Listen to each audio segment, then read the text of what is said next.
హీరోయిన్లు తమన్నా, కాజల్ అగర్వాల్ ను పుదుచ్చేరి పోలీసులు విచారించనున్నారు. పుదుచ్చేరిలో జరిగిన క్రిప్టో కరెన్సీ మోసానికి సంబంధించిన తమంతా, కాజల్ ను పోలీసులు విచారించనున్నట్లు సమాచారం. క్రిప్టో కరెన్సీలో పెట్టుబడి పెడితే అధిక లాభాలు వస్తాయని, జనాలను మోసం చేస్తున్నారని ఫిర్యాదులు అందాయని పోలీసులు తెలుపుతున్నారు. లాభాల ఆశ చూపి 10 మంది నుంచి సుమారు 2,40,00,000 వసూలు చేశారని అశోకన్ అనే విశ్రాంత ప్రభుత్వ ఉద్యోగి పోలీసులకు ఫిర్యాదు చేసినట్లు పేర్కొన్నారు.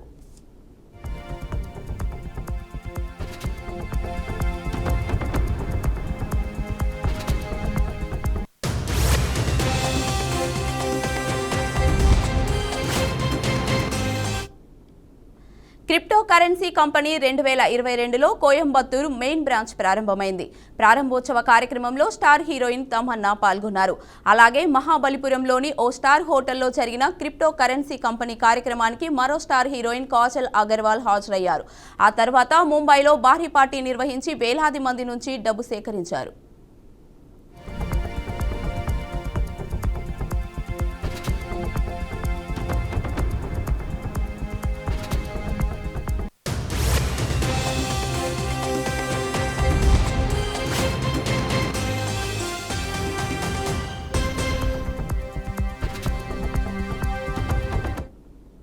లాభాలు చూపిస్తూ జనాలను మోసం చేస్తున్నారన్న ఆరోపణల నేపథ్యంలో పోలీసులు ఇప్పటికే నితీష్ జైన్, అరవింద్ కుమార్లను అరెస్టు చేశారు.